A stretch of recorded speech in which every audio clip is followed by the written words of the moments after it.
Shalom, haleluya, puji Tuhan. Kita jumpa lagi hari ini saudara. Kita akan membahas mengenai hal pengajaran sesat. Nah, saya Sony Hadi Wijaya, hamba Tuhan yang melayani pemberitaan firman Tuhan melalui media sosial. Saudara, kita akan mengupas tentang hal pengajaran sesat yang akan saya ambil dari Matius 7 ayat 15 sampai dengan ayat yang ke-23. Sebelum kita bahas, mari kita satukan hati untuk berdoa, minta pimpinan Roh Kudus untuk supaya kita memahami pesan-pesan Tuhan. Bapa, kami bersyukur, terima kasih ya Tuhan penyertaan-Mu dalam setiap kehidupan kami. Engkau memberkati kami hari lepas hari. Terima kasih ya Tuhan. Terima kasih. Biarlah Tuhan mengurapi kami, mengurapi hamba-Mu dalam menyampaikan pesan-pesan-Mu, sehingga pesan-pesan-Mu boleh kami pahami, kami mengerti. Setiap kami yang mendengarkannya Tuhan Yesus. Berkati Tuhan, berkati, urapi kami semua yang mendengarkan di dalam nama Tuhan Yesus. Haleluya. Haleluya. Amin. Nah saudara, di dalam kitab Matius pasal 7 ayat yang ke-15 sampai dengan ayat yang ke-23 ini, ada dua kelompok orang yang mendapat kecaman di dalam bacaan kita. Yang pertama adalah nabi-nabi palsu yang datang berkedok domba. Yang kedua, murid-murid palsu yang memanggil Yesus Tuhan, Tuhan, tetapi tidak melakukan kehendak Bapa di sorga. Cukup mudah untuk mengenali keberadaannya sebab keduanya tidak menghasilkan buah, saudara. Dengan kata lain, dari hasil perbuatannya mereka memperlihatkan rupa mereka yang sebenarnya. Nah, saudara, memang tidak mudah untuk mengikuti Tuhan. Menjadi pengikut Yesus itu tidak mudah. Orang bisa aja tampak sangat baik dan seolah-olah mengasihi Tuhan. Tetapi sebenarnya mereka hanya memuaskan hawa nafsu mereka sendiri atau kepentingan mereka sendiri. Hal yang sama bisa terjadi juga di dunia pelayanan.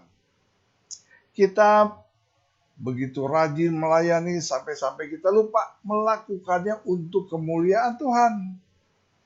Yang terjadi malah kita mencari kemuliaan sendiri. Begitu kan?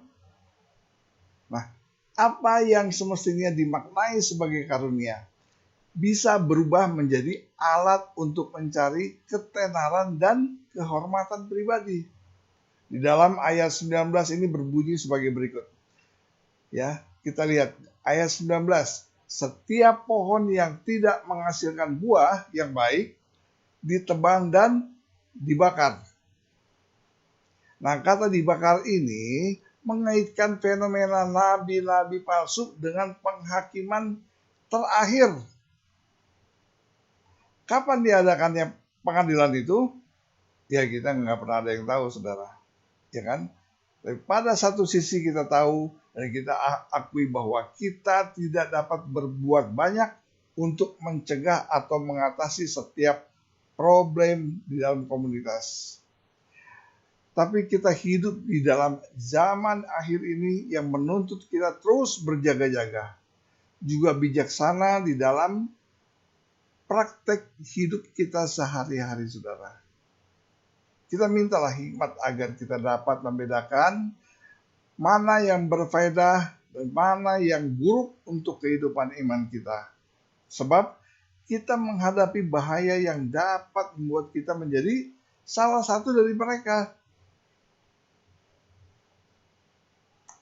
Mari kita baca Matius 7 ayat 15 sampai dengan ayat yang ke-23. Kita buka Alkitab kita. Ayat yang ke-15, firman Tuhan berkata, waspadalah terhadap nabi-nabi palsu yang datang kepadamu dengan menyamar seperti domba. Tetapi sesungguhnya mereka adalah serigala buas. Dari buahnya lah kamu akan mengenali mereka. Dapatkah orang memetik buah anggur dari semak duri atau buah ara dari rumput duri? Demikianlah setiap pohon yang baik menghasilkan buah yang baik, sedang pohon yang tidak baik menghasilkan buah yang tidak baik. Ayat 18, tidak mungkin pohon yang baik itu menghasilkan buah yang tidak baik, ataupun pohon yang tidak baik itu menghasilkan buah yang baik. Dan setiap pohon yang tidak menghasilkan buah yang baik pasti ditebang dan dibuang ke dalam api. Jadi, dari buahnya lah kamu akan mengenal mereka.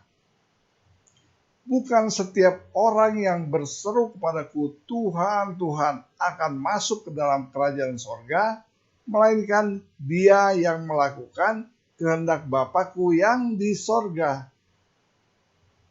Ayat 22. Pada hari terakhir banyak orang akan berseru kepadaku, Tuhan, Tuhan, bukankah kami bernubuat demi namamu, dan mengusir setan demi namamu, dan mengadakan banyak mujizat demi namamu juga? Pada waktu itulah aku akan berterus terang kepada mereka dan berkata, aku tidak pernah mengenal kamu. Enyahlah daripadaku, kamu sekalian pembuat kejahatan. Nah, saudara, kalau kita baca ayat-ayat di atas yang tadi kita baca, kita dapat mengetahui bahwa secara konteks Yesus sedang menjelaskan tentang nabi palsu. Kalau kita membacanya mulai dari ayat yang ke-15, di situ Yesus menjelaskan dengan jelas mengenai nabi palsu. Saya ulangi ya, ayat yang ke-15, waspadalah terhadap nabi-nabi palsu yang datang kepadamu dengan menyamar seperti domba, tetapi sesungguhnya mereka adalah serigala buas. Nah, dari ayat 15 ini kita dapat mengetahui bahwa ada nabi-nabi palsu yang menyamar seperti domba, tetapi sesungguhnya adalah serigala buas. Kalau kita berbicara tentang nabi palsu, maka di sisi lain berarti ada nabi yang asli. Dan di sini Yesus ingin memberitahu pada kita bahwa ada nabi palsu yang menyamar seperti nabi asli, tetapi sebenarnya itu adalah palsu. Nah, biasanya juga kita kenal dengan istilah musuh dalam selimut, ya kan? Secara sekilas saja lah, musuh dalam selimut ini sulit untuk dibedakan. Karena apa? Sangat mirip seperti yang aslinya. Saya ambil contoh seperti begini. Kalau ada musuh dalam selimut, di dalam satu, katakanlah di dalam satu tentara prajurit, mungkin musuh tersebut menggunakan seragam tentara yang sama, senjata yang sama, semua aksesoris yang sama. Itu sebabnya Yesus mengatakan bahwa ada nabi-nabi palsu yang datang dengan menyamar seperti domba, tetapi sesungguhnya mereka adalah serigala yang buas. Lalu Yesus juga menjelaskan bagaimana mengenali nabi palsu. Bagaimana caranya kita bisa mengenali nabi palsu? Kita bisa mengenalinya dari buahnya lah kita dapat mengenali mereka. Dari buahnya. Ayat 16 dikatakan, dari buahnya lah kamu akan mengenal mereka. Dapatkah orang memetik buah anggur dari semak duri atau buah ara dari rumput duri?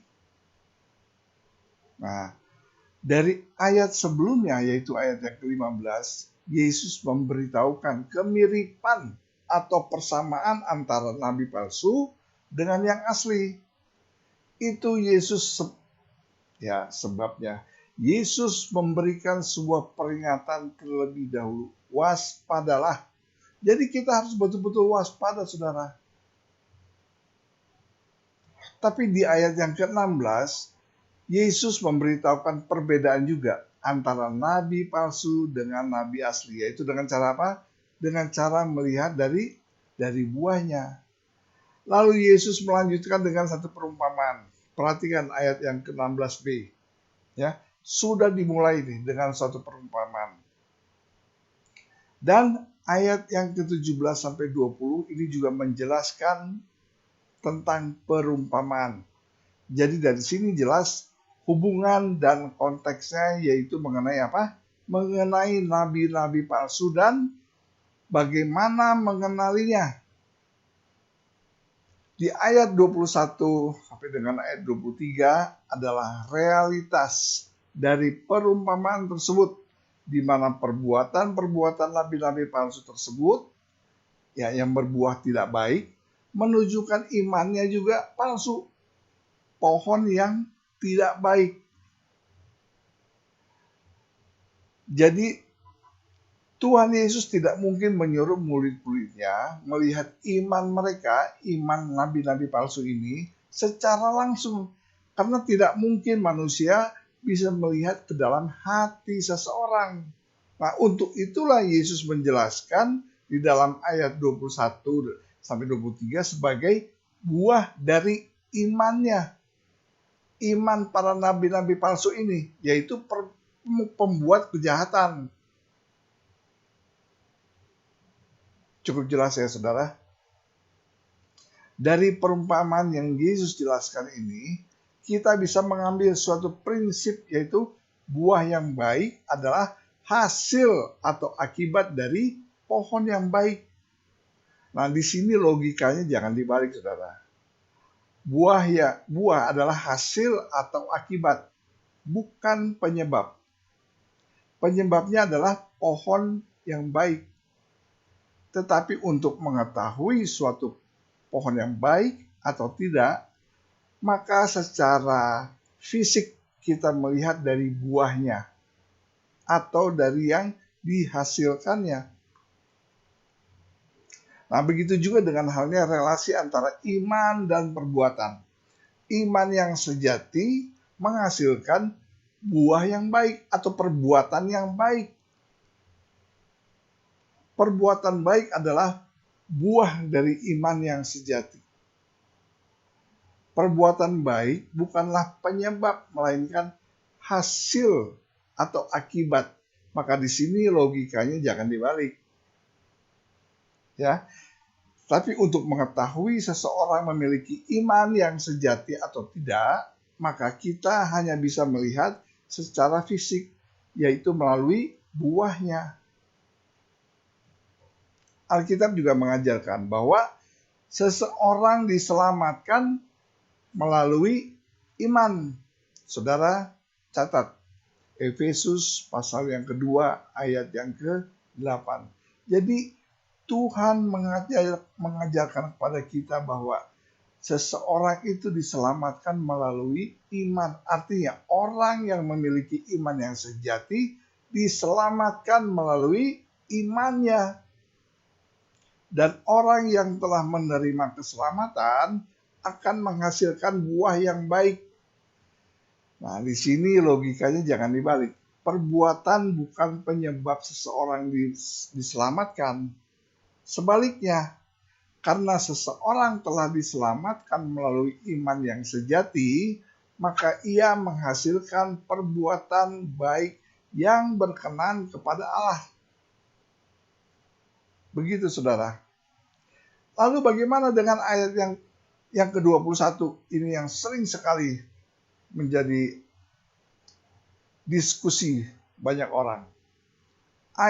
Apakah ayat tersebut mendukung bahwa keselamatan berdasarkan perbuatan seperti yang diklaim oleh orang-orang yang mengimani bahwa keselamatan berdasarkan perbuatan?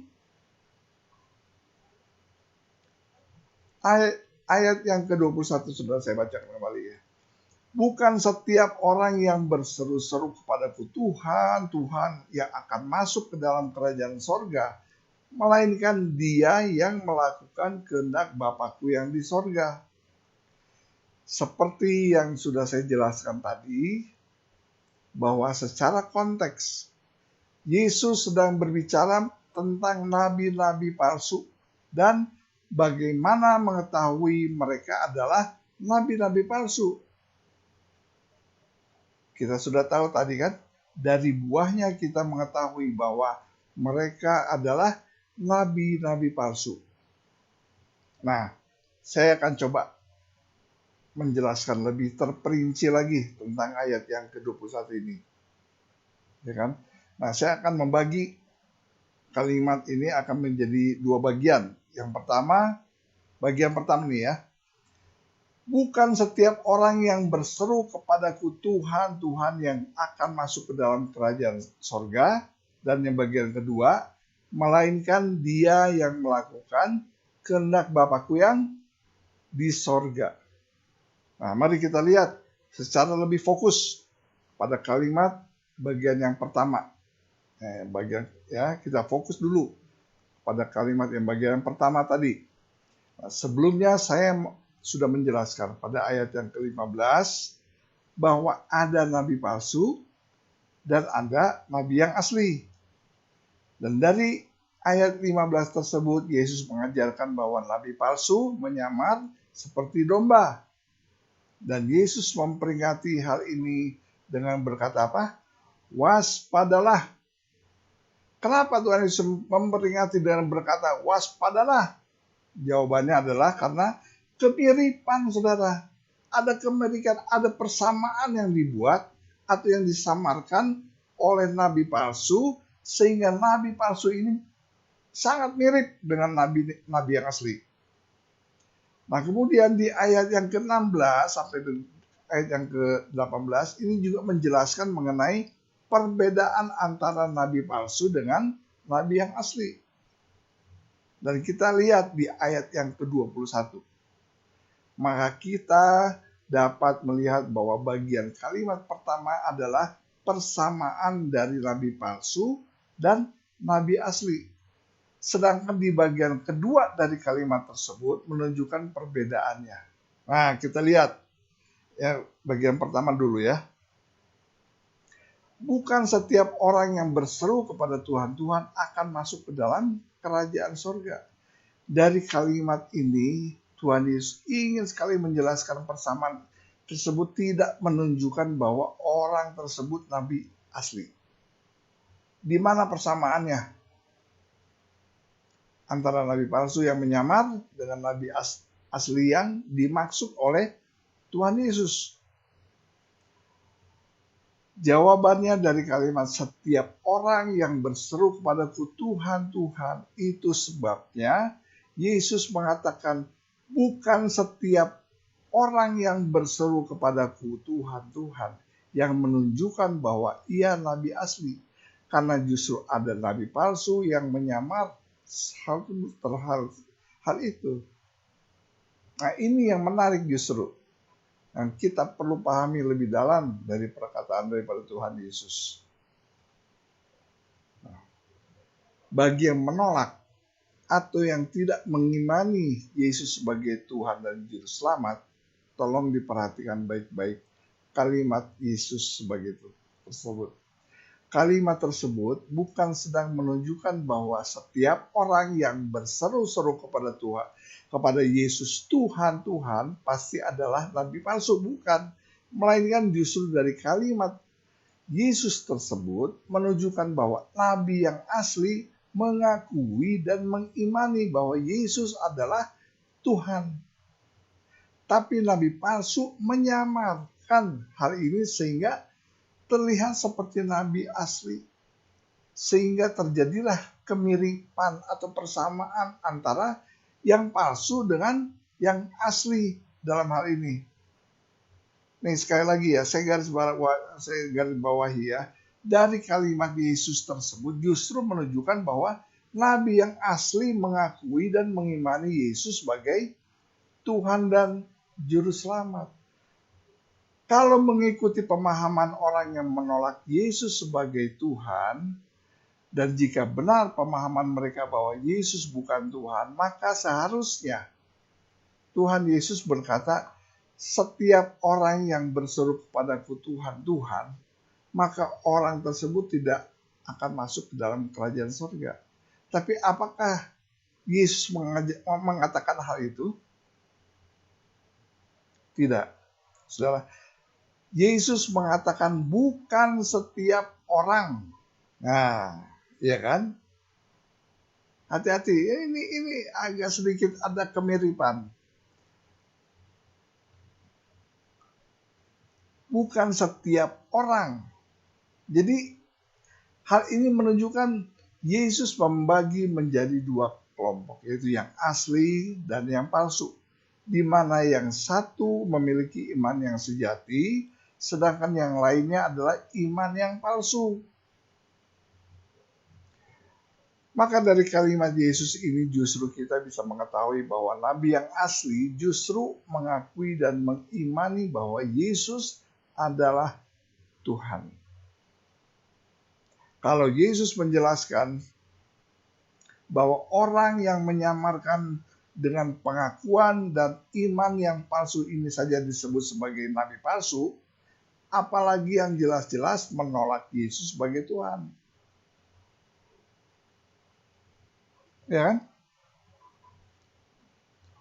Untuk yang menolak Yesus sebagai Tuhan, tolong silakan renungkan kalimat Yesus yang di atas itu.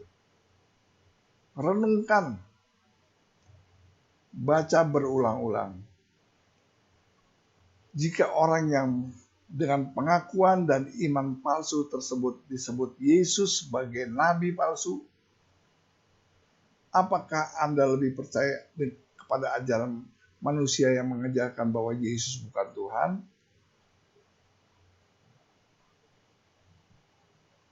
Nah, kita beralih ke bagian yang kedua dari kalimat Yesus. Kita, apa yang dikatakan sini, kita dapat melihat perbedaan antara nabi asli dan nabi palsu, yaitu buah dari iman tersebut. Buah dari imannya tersebut. Itu sebabnya Tuhan Yesus menunjukkan persamaannya dulu, baru menunjukkan perbedaannya. Ya kan? Dan dari kalimat Yesus tersebut, Tuhan sedang memperingati kita untuk tidak melihat hanya sekilas persamaannya saja, karena nabi palsu itu menyamarkan persamaan itu. Ya kan? Melainkan dari buahnya kita dapat mengenal mereka. Mungkin yang menjadi pertanyaan selanjutnya adalah, kalau keselamatan melalui iman, lalu mengapa Yesus berkata bahwa yang melakukan kehendak Bapa lah yang akan masuk ke dalam kerajaan surga, yang seakan-akan mengajarkan bahwa melalui perbuatan dapat diselamatkan. Saudara yang dikasihi Tuhan, untuk memahami hal ini, kita kembali kepada penjelasan yang sebelumnya tentang perumpamaan Yesus yang dijelaskan tadi di ayat yang ke-16 sampai dengan ayat yang ke-18. Bahwa buah yang baik adalah hasil dari akibat dari pohon yang baik. Ya kan? Buah yang baik adalah hasil atau akibat dari pohon yang baik. Artinya buah yang baik bukan penyebab, melainkan hasil atau akibat dari pohon yang baik. Tapi untuk mengetahui sesuatu pohon yang baik atau tidak, maka kita bisa melihat secara fisik, yaitu melalui buahnya. Jadi untuk membuktikan bahwa atau melihat suatu pohon yang baik atau tidak, justru kita melihatnya secara terbalik, yaitu dari buah yang dihasilkannya. Dan itu sebabnya Tuhan Yesus menunjukkan buah dari iman mereka untuk menunjukkan iman mereka adalah iman yang sejati atau palsu. Ya. Jadi dalam hal ini Tuhan Yesus bukan sedang mengajarkan bahwa keselamatan berdasarkan perbuatan. Bukan. melainkan keselamatan tetap melalui iman. Karena Yesus berulang kali mengatakan kepada banyak orang, imanmu telah menyelamatkan engkau. Dan salah satu contohnya, contoh penjahat yang disalib bersama dengan Yesus, ya kan, masih ingat ya, di Bukit Golgota. Nah, salah satu penjahat beriman kepada Yesus, dan Yesus mengatakan apa? Bahwa ia akan bersama dengan Yesus di Firdaus. Penjahat tersebut diselamatkan karena apa? Karena imannya. Karena ia tidak mungkin melakukan satu jasa atau melakukan satu amal ibadah yang menyebabkan dirinya diselamatkan di atas kayu salib. Nggak mungkin orang lagi disalib kok. Jadi imannya itu yang menyelamatkannya. Jadi dari ayat yang ke-21 tersebut, Yesus sedang menunjukkan bahwa buah dari iman yang menyelamatkan atau tidak, karena melalui buahnya kita dapat mengetahui iman yang mereka miliki, iman yang sejati atau bukan. Tapi seringkali disalahpahami bahwa Yesus mengajarkan bahwa keselamatan berdasarkan perbuatan, saudara. Ini yang seringkali disalahpahami oleh banyak orang. Ya, cukup jelas ya penjelasan yang tadi saya jelaskan. Jadi saya berharap dengan penjelasan tadi, ya, kita tidak salah memahami perkataan Yesus dengan mengatakan bahwa Yesus mengajarkan bahwa keselamatan berdasarkan perbuatan. Hanya semata-mata untuk mendukung ajaran yang diimani orang tersebut. Tidak, saudara. Hati-hati. Tuhan dengan tegas, waspadalah. Waspadalah. Karena sekarang ini, di akhir zaman ini, banyak sekali nabi-nabi palsu. Nah, kita harus bisa membedakan mana yang palsu, mana yang asli. Dari mana? Dari buahnya. Dari buahnya. Pohon yang baik akan menghasilkan buah yang baik. Pohon yang buruk akan menghasilkan buah yang buruk, buah yang jahat. Ya.